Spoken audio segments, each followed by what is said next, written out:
ቤተክርስቲያን በህመም ላይ መሆኗን መርከቢቱ እየሰመጠች የሆነ ያህል ሴንቲሜትር የሆነ ያህል ሚሊሜትር 1 ኪሎ ሜትር በሄደች ቁጥር እየሰመጠች መሆኗን እንኳን ህዝቡ መሪዎቿ አላወቁም፣ አያውቁም፣ ማወቅም አይፈልጉም።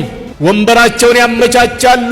እንዴት ቤተክርስቲያንን፣ ወንጌልን፣ አመራርን መሰላል አድርገው ተጠቅመው የሚፈልጉት ቦታ መድረስ ነው ብዙ መሪዎች ህልማቸው። እዚህ መካከል ቅን መሪዎች እንዳሉ ሳይረሳ ህዝቡ ምእመን የሚባለው ክፍል መዘመር ካልሆነ በስተቀር ተሰብስቦ መበተን ካልሆነ በስተቀር ብዙ አሳሳቢ ነገር እንዳለ እየገባው እየተረዳ አይደለም። ምክንያቱም ከመድረክ ላይ የሚባለው አፏጭ፣ አጨብጭብ፣ ዝለል፣ ጨፍር፣ ደስ ይበልህ ብቻ ስለሆነ ትንሽ አሰባርግ፣ መንፈስን መርምር፣ ዘመኑን የሚል መልእክቱም ትምህርቱም ስብከቱም አሳሳቢ መልእክቶች ስለማይሰጡ አሳሳቢ መልእክቶች ከመጡ ህዝቡ ይቆዝማል፣ ተስፋ ይቆርጣል፣ እግሩን ይመልሳል ተብሎ ስለሚፈራ የጉባኤው ማነስ ደግሞ የመባ ማነስ ነው፣ የአስራት የገንዘብ ማነስ ስለሆነ አይነካም።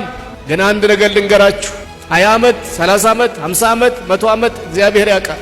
የኢትዮጵያ ቤተ ክርስቲያን ግን በመስመጥ ላይ ነች፣ ወይም በመስጠም ላይ ከሆነ ጊዜ በኋላ ወንድማችን እንደዚህ ባለ መድረክ ላይ ሲል ሰምቻለሁ እንድትሉ እማኝ እንድትሆኑ ካልተመለስን ካልነቃን በስተቀር ካፒቴኖቹ መሪውን የያዝነው ፍሬኑን የያዝነው ከፊት ያለነው ተሳፋሪ መንገደኛውን ጭምር ካልነቃ ጭፈራው ብቻ ከሆነ ግብዣው፣ ስፖርቱ፣ መኝታው፣ መዝናናቱ ብቻ ከሆነ አንድ ቀን ሁላችንም እንደነግጣለን። ምን ሲሆን ስትላተም ከበረዶው ግግር ጋር ሄዳ ስትላተምና ከማትመለስበት ስትደርስ እናዝናለንና እግዚአብሔር አያድርግብን።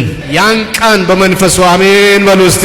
ጭፈራው ቀነስ ሲበል እልልታው ጥሩ ነው፣ ለጌታ ይገባዋል። ግን ቀነስ ሲበል ሌላ ነገር እንዳንሰማ ከልክሎናል። ዘመኑን እንዳንመረምር ከልክሎናል። መድረክ ላይ ያለ ውዝዋዜ፣ ጩኸት፣ ይሄ ኪቦርድ፣ ይሄ ድምፅ ማጉያ፣ ይሄ አዳራሽ መገንባት፣ ይሄ ቴክኖሎጂ ማሳደድ። እኔ አዳራሾች ሲሰፉ ደስ ይላል። ብዙ ህዝብ መግቢያ ላይ ግን ተሰርቶ የሚያልቅ አዳራሽ አይመስልም። ምክንያቱም ግድግዳውን መስተዋት ስታረጉ፣ ኮርኒሱን ስታረጉ፣ የቴክኖሎጂ ገጠማ ደግሞ ራሱን የቻለ በሚሊዮኖች የሚጠይቅ ከፊታችሁ ይመጣል። ይሄንን ስንሰራ ዋናችንን ረስተን ወገኖቼ የዘመን ጊዜ እንዳያልቅብን ጌታም እንዳይመጣ የተጀመረው በሰላም ይለቅ።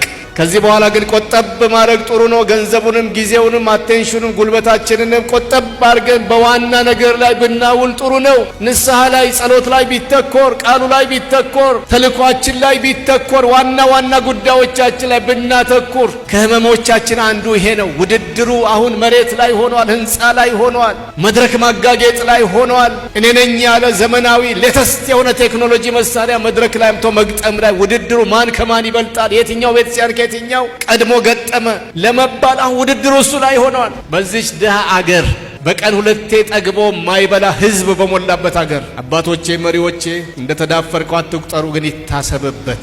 ለምን ያላችሁ እንደሆነ መርከቢቱ ትንሽ በትንሽ በየቀኑ ምን እየሆነች ነው? ብታምኑም ባታምኑም እየዘመርን ግን እየሰመጠች እየሰመጠች አማርኛ የትኛው እንደው ትክክል አላውቅም። እየዘመርንባት እየጨፈርንባት እየዘለንባት ግን ትንሽ በትንሽ በኢትዮጵያ ውስጥ ያለች ወንጌላዊት